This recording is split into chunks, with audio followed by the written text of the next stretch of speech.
അറിഞ്ഞും അറിയാതെയും ഒരുപാട് ആളുകൾ അതിന് ട്രീറ്റ്മെൻറ്റ് എടുക്കുകയും എടുക്കാതിരിക്കുകയും ചെയ്യുന്നുണ്ട്. രക്തം പോലെയുള്ള അൺപ്രൊട്ടക്റ്റഡ് സെക്സിലൂടെ വേണമെങ്കിലും പകരാവുന്ന ഹെപ്പറ്റൈറ്റിസ് ആണ് ബിയും സിയും ഒക്കെ. അപ്പോൾ അതിൻ്റെ ആൻറ്റിജൻ ടെസ്റ്റും കൂടി നമ്മൾ ഇതിൻ്റെ കൂടൊപ്പം ചെയ്യുന്നത് നന്നായിരിക്കും. അതുപോലെ ഷുഗർ കുറയാനായിട്ട് ഇരുമ്പൻ പുളി കഴിക്കുക, അതുപോലെ പല സസ്യങ്ങളും നമ്മൾ കുഴപ്പമില്ല എന്ന് വിചാരിച്ച് കഴിക്കുന്ന പല സാധനങ്ങളും ചിലപ്പോൾ നമുക്ക് അപകടങ്ങൾ ഉണ്ടായേക്കാം. നമുക്ക് രാത്രിയിലത്തെ അത്താഴം മാറ്റിയിട്ട് ABC ജ്യൂസ് മാത്രമായിട്ട് 1-2 ഗ്ലാസ് കുടിക്കാവുന്നതാണ്. അങ്ങനെ ഒരാഴ്ച കുടിച്ചിട്ട് നമ്മൾ BP നോക്കിയാൽ തന്നെ BP അത്രയും കുറഞ്ഞിരിക്കുന്നത് കാണാം.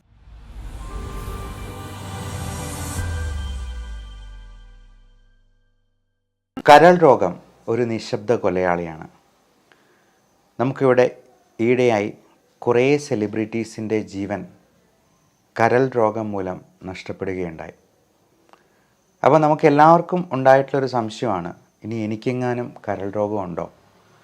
ഫാറ്റ് ലിവർ അറിഞ്ഞും അറിയാതെയും ഒരുപാട് ആളുകൾ അതിന് ട്രീറ്റ്മെൻറ്റ് എടുക്കുകയും എടുക്കാതിരിക്കുകയും ചെയ്യുന്നുണ്ട്.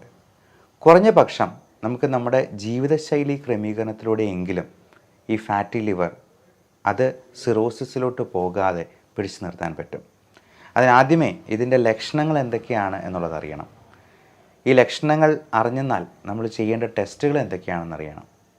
ഈ ടെസ്റ്റുകളിൽ നിന്ന് ഇങ്ങനെ എന്തെങ്കിലും ഉണ്ടെങ്കിൽ അതിന് ചെയ്യേണ്ട ജീവിതശൈലി ക്രമീകരണവും മരുന്നുകളും ട്രീറ്റ്മെൻറ്റും എന്തൊക്കെയാണെന്നറിയണം.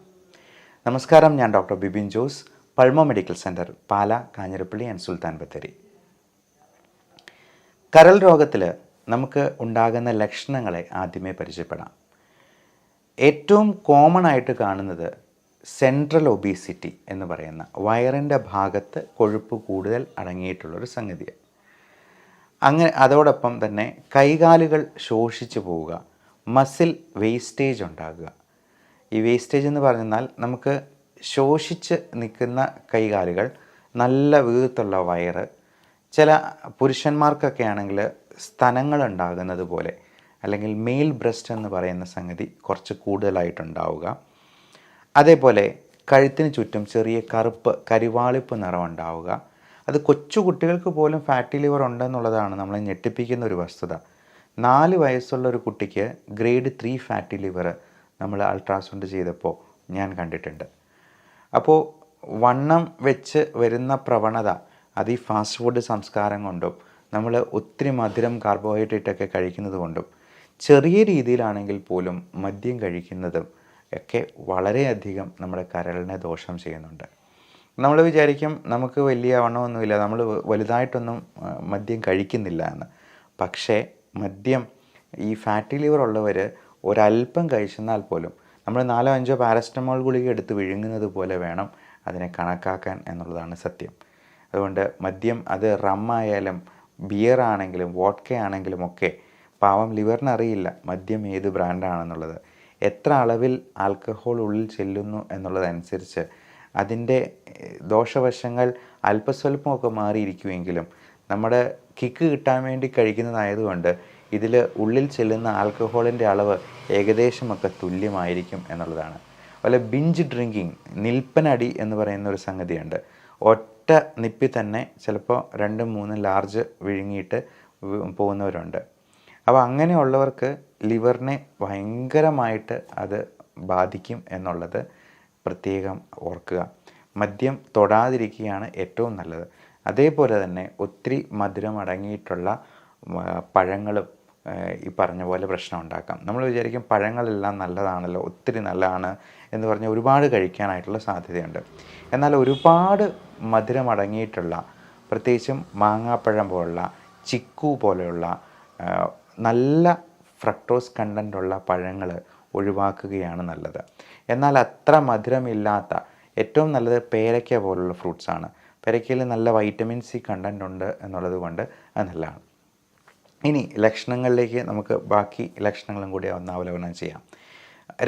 അടുത്തത് വരുന്നത് ഈ കരിവാളിപ്പ് നിറം നമ്മുടെ കാലുകളിൽ ഉണ്ടാകാം, അതുപോലെ മുഖത്തുണ്ടാകാം, നമ്മുടെ ദേഹത്ത് വയറുകളിൽ സ്പൈഡർ നേവി എന്ന് പറഞ്ഞ, അതായത് ഞരമ്പുകളൊക്കെ തടിച്ച് നിൽക്കുന്നതായിട്ട് കാണാം. ഇനി വയറ്റിൽ നിന്ന് പോകുമ്പോൾ ചിലപ്പോൾ കോൺസ്റ്റിപ്പേഷനും ഗ്യാസ്ട്രൈറ്റിസും പ്രശ്നങ്ങളുമൊക്കെ ഈ കൂട്ടർക്ക് ഉണ്ടാകാൻ സാധ്യത കൂടുതലാണ്. ഫാറ്റി ലിവറിൻ്റെ ഭാഗമായിട്ട് ഈ എപ്പോഴും ഓക്കാനം വരിക, ഛർദ്ദിക്കാൻ തോന്നുക, ഛർദി ഉണ്ടാവുക, പിന്നെ വിളർച്ച ഉണ്ടാവുക, അമിതമായ ക്ഷീണമുണ്ടാവുക, ഒരുപാട് ദാഹം ഉണ്ടാകും, പക്ഷേ വെള്ളം കുടിച്ചെന്നാൽ പോലും ഛർദ്ദിക്കുന്ന ഒരവസ്ഥ ഉണ്ടാവുക. അപ്പോൾ ഇതൊക്കെ ബിലിറൂബിൻ കണ്ടൻറ്റ് കൂടുതലാവുമ്പോഴത്തേക്കും കാണുന്ന ലക്ഷണങ്ങളാണ്. അപ്പോൾ ഇങ്ങനെയുള്ള എന്തെങ്കിലും ലക്ഷണങ്ങളുണ്ടെങ്കിൽ നമ്മളൊരു ബ്ലഡ് ടെസ്റ്റ് ചെയ്യുക, ലിവർ ഫങ്ഷൻ ടെസ്റ്റ് ചെയ്യുക. അതിൽ തന്നെ ലിവർ എൻസൈംസ് ആയിട്ടുള്ള SGOT, SGPT. ഇപ്പോൾ ഫാറ്റി ലിവറിലൊക്കെ SGPT മാത്രമായിട്ട് 3 ടൈംസ് എലവേറ്റഡ് ആയിട്ട് കാണാറുണ്ട്. അതായത് ഒരു 100ന് മുകളിലൊക്കെ SGPT കൂടുതലുണ്ടെങ്കിൽ ഫാറ്റി ലിവർ നമ്മൾ ന്യായമായും സംശയിക്കണം. അതോടൊപ്പം വൈറൽ ഹെപ്പറ്റൈറ്റിസ് എന്ന് പറയുന്നത് വളരെ കോമൺ ആയിട്ട് നമ്മുടെ നാട്ടിൽ കാണുന്നുണ്ട്. പ്രത്യേകിച്ചും ജലത്തിലൂടെ പകരുന്ന ഹെപ്പറ്റൈറ്റിസ് A. അതേസമയം ഹെപ്പറ്റൈറ്റിസ് ബിയും സിയും ഒക്കെ ബോഡി സെക്രീഷൻസിലൂടെ പകരുന്നതാണ്. അതായത് ബ്ലഡ്, രക്തം പോലെയുള്ള അൺപ്രൊട്ടക്റ്റഡ് സെക്സിലൂടെ വേണമെങ്കിലും പകരാവുന്ന ഹെപ്പറ്റൈറ്റിസ് ആണ് ബിയും സിയും ഒക്കെ. അപ്പോൾ അതിൻ്റെ ആൻറ്റിജൻ ടെസ്റ്റും കൂടി നമ്മൾ ഇതിൻ്റെ കൂടൊപ്പം ചെയ്യുന്നത് നന്നായിരിക്കും. അതോടൊപ്പം അത്യാവശ്യമായിട്ട് ചെയ്യേണ്ട ഒന്നാണ് അൾട്രാസൗണ്ട് അബ്ഡമൻ. ഈ USG സ്കാനിൽ ഫാറ്റി ലിവറിൻ്റെ ഗ്രേഡിങ് നമുക്ക് ഏകദേശം മനസ്സിലാക്കാൻ പറ്റും. അപ്പോൾ ഗ്രേഡ് 1, 2, 3 അതിൻ്റെ അടുത്ത സ്റ്റേജാണ് ലിവർ സിറോസിസ് എന്ന് പറയുന്നത്. ഈ സിറോസിസും പിന്നീട് കൂടുതലായിട്ട് പ്രോഗ്രസ് ചെയ്ത് കഴിയുമ്പോഴത്തേക്കും അത് ഒരു ക്യാൻസർ രൂപത്തിലേക്ക് മാറുകയാണ്. HCC എന്ന് പറയുന്ന ഹെപ്പാറ്റോ സെല്ലുലാർ കാർസിനോമ എന്ന അവസ്ഥയിലേക്ക്. ഈ ഫാറ്റി ലിവറിൽ സംഭവിക്കുന്നത് നമ്മുടെ ലിവറിൻ്റെ കോശങ്ങളെല്ലാം ഉണങ്ങി അത് ചുരുങ്ങിപ്പോവുകയാണ്. ഇപ്പോൾ ഒരു തേങ്ങ ഉണങ്ങിപ്പോകുന്നത് പോലെ, നല്ല ഹെൽത്തി ആയിട്ടുള്ള തേങ്ങ ഉണങ്ങിപ്പോകുമ്പോൾ എന്താ സംഭവിക്കുക? അത് ചുരുങ്ങി അങ്ങ് പോകും. ഇതേപോലെ അതിൻ്റെ ജലാംശമൊക്കെ നഷ്ടപ്പെട്ട് ഒരു ഫൈബ്രസ് സ്കാറിങ് എന്നുള്ളൊരു സ്റ്റേജിലോട്ട് പോകുന്നതിനെയാണ് ലിവർ സിറോസിസ് കൊണ്ട് ഉദ്ദേശിക്കുന്നത്. ഇതുപോലെ തന്നെ ശ്വാസകോശത്തിനും ലങ് ഫൈബ്രോസിസ് ഉണ്ടാകാറുണ്ട്. അത് പലതരത്തിലുള്ള ഇൻഫെക്റ്റീവ് ഇൻസൾട്ട്സ്, കോവിഡ് പോലുള്ള ഇൻഫെക്ഷൻസ്, TBയോ ന്യൂമോണിയോ ഒക്കെ ഉണ്ടാകുന്നതുകൊണ്ട് ശ്വാസകോശവും ചുരുങ്ങിപ്പോകാറുണ്ട്. ഈ ലിവർ സിറോസിസ് അല്ലെങ്കിൽ ലിവർ ഡിസീസ് ഉള്ളവർക്ക് പ്രതിരോധ ശക്തി വളരെ കുറവായതുകൊണ്ട് വളരെ പെട്ടെന്ന് തന്നെ ഇൻഫെക്ഷൻസ് കയറി പിടിക്കാനുള്ള സാധ്യതയുണ്ട്. അതിലേറ്റവും പ്രധാനം റെസ്പിറേറ്ററി ഇൻഫെക്ഷൻസ് തന്നെയാണ്. പലപ്പോഴും ഇങ്ങനെയുള്ള ഇൻഫെക്ഷൻസ് വന്ന് ഹോസ്പിറ്റലിൽ അഡ്മിറ്റ് ആകുമ്പോഴാണ് ലിവർ ഫെയിലിയറിലോട്ട് പോകുന്നു എന്നുള്ളൊരു ഐഡിയ അല്ലെങ്കിൽ അങ്ങനെ ഒരു പിക്ചർ രോഗിക്ക് പോലും കിട്ടുക. അത് ബ്ലഡ് ടെസ്റ്റ് അല്ലാതെ നമ്മൾ ആരും ചെയ്യുന്നില്ല. അതുകൊണ്ട് തന്നെയാണ് ഇതൊരു നിശബ്ദനായ കൊലയാളിയാണ് എന്ന് പറയുന്നത്. അവന് ഒരു പ്രശ്നം ഉണ്ടാക്കാതെ ചിലപ്പോൾ നിന്നേക്കും. അപ്പം നടക്കുമ്പോഴൊക്കെയുള്ള ചെറിയ കിതപ്പും ശ്വാസം മുട്ടലും ഒന്നും അവർ ശ്രദ്ധിച്ചില്ല എന്ന് വരും. ഈ ലിവർ സിറോസിസ് ഉള്ള സ്റ്റേജിൽ നമ്മുടെ മെറ്റബോളിക് ഇംബാലൻസ് മൂലം സോഡിയം, പൊട്ടാസ്യം ഇതിൻ്റെ അളവുകളൊക്കെ ഒരുപാട് ഇങ്ങനെ ഡീറേഞ്ച്ഡായി പോകും. അപ്പം അങ്ങനെ സോഡിയം, പൊട്ടാസ്യം ഒക്കെ മാറിപ്പോകുന്നതുകൊണ്ട് ഒത്തിരി ക്ഷീണവും തളർച്ചയൊക്കെ ഉണ്ടാകും. അപ്പം ചിലപ്പം ആൾക്കാരത് ശ്രദ്ധിക്കാതെ മുമ്പോട്ട് പോയേക്കാം. അതുകൊണ്ട് വർഷത്തിലൊരിക്കലെങ്കിലും സോഡിയം, പൊട്ടാസ്യം, കാൽഷ്യം, മഗ്നീഷ്യം ഇങ്ങനെയുള്ള ലവണ പദാർത്ഥങ്ങളുടെ അളവുകൾ ഒന്ന് ഇവാലുവേറ്റ് ചെയ്യുന്നത് തീർച്ചയായിട്ടും നന്നായിരിക്കും. അതേപോലെ ഇൻഫെക്ഷൻസ് ഉണ്ടാകാതിരിക്കാനുള്ള എല്ലാ മുൻകരുതലുകളും നമ്മൾ സ്വീകരിക്കുക. നേരത്തെ പറഞ്ഞ ഹെപ്പറ്റൈറ്റിസ് ബിയുടെ വാക്സിനേഷൻ ആരോഗ്യപ്രവർത്തകർക്ക് എല്ലാവർക്കും കൊടുക്കുന്നതാണ്. അതേപോലെ തന്നെ ഇൻഫ്ലുവൻസ വാക്സിനേഷൻ എടുക്കുന്നത് നമുക്ക് വിട്ടുവിട്ട് വൈറൽ പനികൾ ഉണ്ടാകാനായിട്ട് ഏറ്റവും പ്രധാനപ്പെട്ട കാരണമാണ് H1N1 ഉണ്ടാക്കുന്ന സ്വൈൻ ഫ്ലൂ അല്ലെങ്കിൽ H3N2 എന്ന് പറയുന്നത്. ഇതെല്ലാം ഇൻഫ്ലുവൻസ വൈറസിൻ്റെ പല വകഭേദങ്ങളാണ്. അപ്പോൾ ഈ ഇൻഫ്ലുവൻസ വാക്സിനേഷൻ എടുത്തുന്നാൽ തന്നെ നമുക്കൊരു 60-70% ഈ വൈറൽ പനികൾ നമുക്ക് ഒഴിവാക്കാനോ പ്രിവെൻറ്റ് ചെയ്യാൻ പറ്റുമെന്നുള്ളതാണ്. അതുകൊണ്ട് തന്നെ പ്രായമായവർക്കും കൊച്ചുകുട്ടികൾക്കുമൊക്കെ ഇപ്പോൾ നിർബന്ധമായിട്ടും അത് എടുക്കാനായിട്ടാണ് ഗവൺമെൻറ് തന്നെ നിർദ്ദേശിച്ചിട്ടുള്ളത്. അതേപോലെ തന്നെ ഗർഭിണികൾക്കും അവരുടെ സെക്കൻഡ് ട്രൈമസ്റ്ററിന് മുമ്പായിട്ട് നമ്മൾ ഈ ഇൻഫ്ലുവൻസ വാക്സിനേഷൻ കൊടുക്കാനായിട്ട് പ്രത്യേകം നിർദ്ദേശിക്കാറുണ്ട്. കാര്യം ഇത്തരത്തിലുള്ള ആൾക്കാർക്കാണ് H1N1 പോലുള്ള സ്വൈൻ ഫ്ലൂവും ഇൻഫ്ലുവൻസ ഇൻഫെക്ഷൻസും ഒക്കെ കൂടുതൽ മാരകമായി തീരുന്നത്. അതുപോലെ തന്നെ നമ്മൾ ഇൻഫെക്ഷൻസ് വന്നെന്നാലും അതുപോലെ എന്തെങ്കിലും വേദനകളുണ്ടെങ്കിലുമൊക്കെ വേദന സംഹാരികളും ആൻറ്റിബയോട്ടിക്കുമൊക്കെ കഴിക്കുന്നത് ഡോക്ടറുടെ നിർദ്ദേശപ്രകാരം മാത്രമായിരിക്കാനായിട്ട് പ്രത്യേകം ഓർക്കുക. നമ്മൾ പലപ്പോഴും കഷായം ശരീരം നന്നാവാനായിട്ട് ആയുർവേദ ലേബലിൽ വരുന്ന പല മരുന്നുകളും കഴിക്കാറുണ്ട്. ഒരു ഡോക്ടറുടെ നിർദ്ദേശപ്രകാരമല്ലാതെ കഴിവതും മരുന്നുകൾ ഉപയോഗിക്കാതിരിക്കുക. അതുപോലെ ഷുഗർ കുറയാനായിട്ട് ഇരുമ്പൻ പുളി കഴിക്കുക. അതുപോലെ പല സസ്യങ്ങളും നമ്മൾ കുഴപ്പമില്ല എന്ന് വിചാരിച്ച് കഴിക്കുന്ന പല സാധനങ്ങളും ചിലപ്പോൾ നമുക്ക് അപകടങ്ങൾ ഉണ്ടായേക്കാം. എന്ത് സംഭവമാണെങ്കിലും എഫക്റ്റുള്ള എന്തിനും സൈഡ് എഫക്റ്റും ഉണ്ട് എന്നുള്ള പരമാർത്ഥം നമ്മൾ മനസ്സിലാക്കിയിരിക്കണം. പച്ചവെള്ളമാണെങ്കിലും അതിനൊരു ഡോസേജ് ഉണ്ട്. ഇപ്പോൾ ലിവറിന് പ്രശ്നമുള്ള ആൾക്കാർ ഒരു 3-4 ലിറ്ററോ ഒരു വാശിക്ക് ഒരുമിച്ച് അങ്ങ് കുടിച്ചെന്നാൽ അത് അവരുടെ ശ്വാസകോശത്തിൽ വെള്ളം കെട്ടി നിൽക്കാനും അത് പെട്ടെന്നൊരു പൾമണറി അറസ്റ്റിലോട്ട് പോകാനും പോലും സാധ്യതയുണ്ടെന്നുള്ളതാണ്. അതുകൊണ്ട് പച്ചവെള്ളമാണെങ്കിലും അതിനൊരു ഡോസേജ് ഉണ്ട്, അതിനൊരു കണക്കുണ്ട്. അതിൽ കൂടുതലായെന്നാൽ അതും ചിലപ്പോൾ നമുക്ക് സൈഡ് എഫക്റ്റ് ഉണ്ടാക്കുമെന്നുള്ളതാണ്. അതേപോലെ പ്രകൃതിയിൽ നിന്ന് കിട്ടുന്നതിന് ഒന്നിനും സൈഡ് എഫക്റ്റ് ഇല്ല എന്നുള്ളതാണ് നമ്മുടെയൊക്കെ ഒരു തെറ്റിദ്ധാരണ. മദ്യവും പ്രകൃതിയിൽ നിന്നുള്ള പഴങ്ങളും ഒക്കെ വാറ്റിയെടുക്കുന്നതാണ് സ്കോച്ച് വിസ്കി എന്ന് പറയുന്ന സംഗതി. അതുപോലെ കഞ്ചാവ് പ്രകൃതിയിൽ നിന്ന് നേരിട്ട് കിട്ടുന്നതാണ്. അതേപോലെ പുകയില, ഒതളങ്ങ എന്ന് പറയുന്ന ഒരു വിഷക്കായുണ്ട്. അപ്പോൾ ഇതിനൊക്കെ സൈഡ് എഫക്റ്റ് ഉണ്ടെന്നുള്ളത് നമുക്ക് വ്യക്തമായിട്ട് അറിയാവുന്നതാണ്. എന്നാലും നമുക്ക് ആയുർവേദ ലേബലിൽ കിട്ടുന്നത് എന്തും വളരെ കുഴപ്പമില്ലാതെ ഉപയോഗിക്കാമെന്നൊരു തെറ്റിദ്ധാരണ നമുക്കുണ്ട്. ആയുർവേദം നല്ലതാണ്. നല്ല ജീവിത ശൈലി പിന്തുടരാനായിട്ട് നമ്മുടെ പ്രകൃതി ജീവനവും ആയുർവേദവും ഒക്കെ അതിന് നമ്മുടെ യോഗിചര്യന്മാരുടെ അവരുടെ അറിവും കാര്യങ്ങളും ഒക്കെ ഇതിനകത്ത് അടങ്ങിയിട്ടുണ്ട്. പക്ഷേ ഒരസുഖമുണ്ടാകുമ്പോൾ ഡോക്ടറുടെ നിർദ്ദേശപ്രകാരം അല്ലാണ്ട് നമ്മൾ നാട്ടുവൈദ്യന് നമുക്ക് പരിചയമുള്ള ആരെങ്കിലും പറഞ്ഞു എന്ന് കരുതി ഷുഗറിന് ഉള്ള കഷായങ്ങളോ അല്ലെങ്കിൽ എന്തെങ്കിലും തിളപ്പിച്ച വെള്ളമോ ഒക്കെ കഴിക്കുന്നത് ചിലപ്പോൾ അപകടം ക്ഷണിച്ചു വരുത്തിയേക്കും എന്നുള്ള കാര്യം പ്രത്യേകം ഓർക്കുക. ഇനി ഫാറ്റി ലിവർ ഉള്ളവർ ചെയ്യേണ്ട പ്രത്യേക കാര്യങ്ങൾ: ഏറ്റവും പ്രധാനം മധുരം, ബേക്കറി, മൈദ തുടങ്ങിയ സംഗതികൾ പരമാവധി ഒഴിവാക്കുക എന്നുള്ളതാണ്. അരിയാഹാരങ്ങളും ഇപ്പോൾ കഴിക്കുന്നതിൻ്റെ പകുതിയെങ്കിലും ആക്കുക. നമ്മൾ പ്ലേറ്റ് മെത്തേഡ് എന്ന് പറയും. അത് ഒരു ചെറിയ പ്ലേറ്റ് എടുക്കുക. നമ്മൾ വലിയ പ്ലേറ്റ് എടുക്കുമ്പോൾ അതിനകത്ത് നിറച്ച് കൂന കൂട്ടി ചോറുണ്ണാൻ നമുക്കൊരു ടെൻഡൻസി കൂടും. ചെറിയ പ്ലേറ്റിൽ അതിൽ 1/4 കാർബോഹൈഡ്രേറ്റ് അരിയാഹാരങ്ങൾ, അത് നല്ല തവിടോടുകൂടിയുള്ള പാലക്കാടൻ മട്ട പോലുള്ള അരി ഉപയോഗിക്കുക. ഒരു 1/4 4/1 ഭാഗം നമ്മൾ പ്രോട്ടീന് വേണ്ടി ഉപയോഗിക്കുക. അത് എഗ് വൈറ്റ്, മുട്ടയുടെ വെള്ള നല്ല പ്രോട്ടീനാണ്. കാഷ്യൂനട്ട്, ബദാം, ചിയ സീഡ്സ്, ചണവിത്ത് തുടങ്ങിയ സംഗതികളൊക്കെ നല്ല പ്രോട്ടീൻ റിസോഴ്സാണ്. അതേപോലെ തന്നെ നമുക്ക് അത്യാവശ്യം വേണ്ട സംഗതികളാണ് ഇറച്ചി മീനുമൊക്കെ കറി വെച്ചതും നമുക്ക് ഉപയോഗിക്കാം. ചിക്കൻ കറി വെച്ചത് അല്ലെങ്കിൽ ചെറുമീനുകളായ അയല, മത്തി തുടങ്ങിയവ കറി വെച്ച് ഉപയോഗിക്കുന്നത് ഒമേഗ 3 കിട്ടാനായിട്ട് നമുക്ക് സഹായിക്കും. EPA, DHA എന്ന 2 തരത്തിലുള്ള ഒമേഗ 3 ഫാറ്റി ആസിഡ്സ് ഉണ്ട്. ഇത് നമ്മൾ 1 ഗ്രാം വീതം ഡെയിലി സപ്ലിമെൻറ്റ് ചെയ്യുന്നത് നമുക്ക് ഫാറ്റി ലിവർ കുറയ്ക്കാനായിട്ട് വളരെയധികം സഹായിക്കുന്നതാണ്. അതേപോലെ അത്യാവശ്യം വേണ്ടൊരു സപ്ലിമെൻ്റാണ് വൈറ്റമിൻ ഇ എന്ന് പറയുന്നത്. അത് 400 മില്ലിഗ്രാമിൻ്റെ 2 ഗുളിക വരെ നമുക്കൊരു ദിവസം കഴിക്കാവുന്നതാണ്.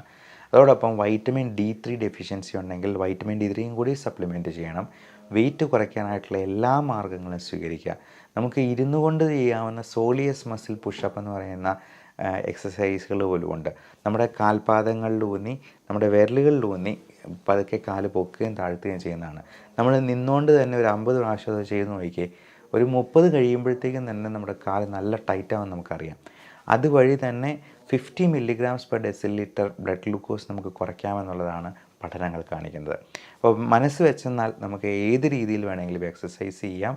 അങ്ങനെ നമ്മുടെ ഊർജ്ജം പരമാവധി ഇരിച്ചു കളയുക. നല്ല രീതിയിൽ ബോഡി മാസ് ഇൻഡെക്സ് നമ്മൾ നോർമലായിട്ട് കീപ്പ് ചെയ്യാനായിട്ട് ശ്രദ്ധിക്കുക. അതോടൊപ്പം ധാരാളം പച്ചക്കറികളും അധികം മധുരമില്ലാത്ത പഴങ്ങളും നമ്മൾ ഉപയോഗിക്കാനായിട്ട് ശ്രദ്ധിക്കുക. മധുരമില്ലാത്തതെന്ന് പ്രത്യേകം എടുത്ത് പറയുന്നത് ഫ്രക്ടോസ് കണ്ടന്റ് കൂടുതലുണ്ടെന്നുണ്ടെങ്കിൽ അത് ഒരുപാട് കഴിക്കുന്നു. പ്രത്യേകിച്ചും നമ്മൾ ജ്യൂസ് അടിച്ചൊക്കെ കുടിക്കുമ്പോൾ അതിൻ്റെ ഫൈബർ കണ്ടന്റ് അരഞ്ഞു പോകുന്നതുകൊണ്ട് നമുക്ക് അതിൽ നിന്നുള്ള നല്ല ഗുണങ്ങൾ കിട്ടാതെ പോകുമെന്നുള്ളത് ഓർക്കുക. പഞ്ചസാര ഇട്ടുള്ള ജ്യൂസ് കുടി എന്ന് പറയുന്നത് ഗുണത്തെക്കാളേറെ ദോഷം ക്ഷണിച്ചു വരുത്തുന്ന ഒന്നാണ് എന്നുള്ളതും പ്രത്യേകം ഓർക്കുക. ഡയബറ്റീസ്, ഹൈപ്പർ ടെൻഷൻ, കൊളസ്ട്രോൾ പോലുള്ള മെറ്റബോളിക് അസുഖങ്ങൾ ഇതിൻ്റെ കൂടെ ഉള്ളവർ അത് കൃത്യമായിട്ട് കൺട്രോളിലാണ് എന്ന് ഉറപ്പ് വരുത്തുക. ഇപ്പോൾ ലിവറിന് ഒരു പ്രശ്നവും ഉണ്ടാക്കാത്ത രീതിയിലുള്ള ഡയബറ്റീസ് മെഡിക്കേഷൻസ് ഉണ്ട്. മെറ്റ്ഫോമിൻ നമുക്ക് വെയിറ്റ് കുറയാനും കൂടി സഹായിക്കുന്നതാണ്. ഫാറ്റി ലിവറും കുറയ്ക്കും. പയോഗ്ലിറ്റസോൺ പോലുള്ള മരുന്നുകളും ഫാറ്റി ലിവർ കുറയ്ക്കാൻ നല്ലതാണ്.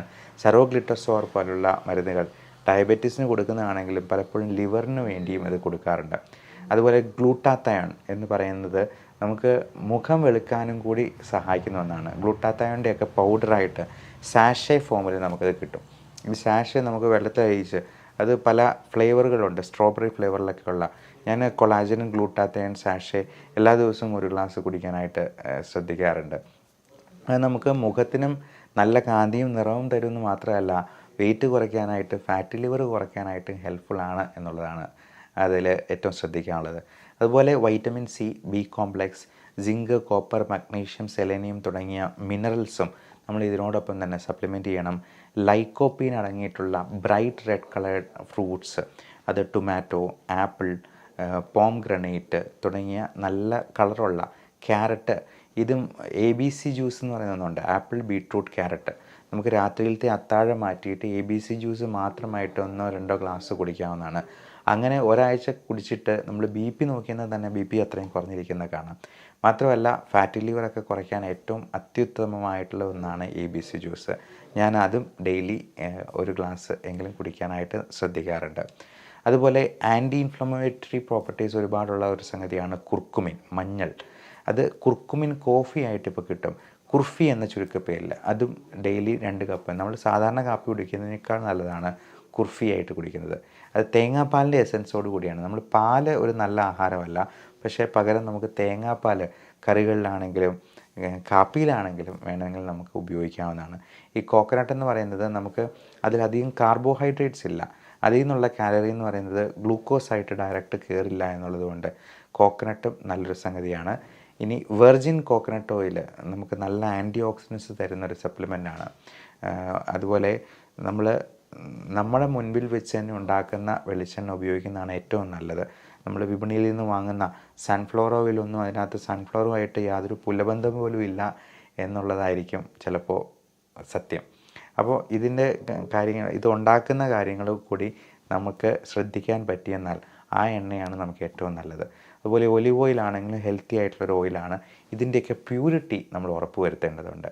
അപ്പോൾ എല്ലാവരും അവരവരുടെ ലിവറിൻ്റെ ആരോഗ്യത്തെപ്പറ്റി കൂടി ബോധവാന്മാരാകുക. ഈ fatty liver, diabetes, hyper tension, cholesterol അതിൻ്റെ കൂടെ വരുന്ന ഒരു പാക്കേജ് പോലെയാണ് ഹാർട്ട് അറ്റാക്ക്, സ്ട്രോക്ക്, മറ്റ് കാർഡിയോ പൾമണറി അറസ്റ്റ് ഒക്കെ വരുന്നത്.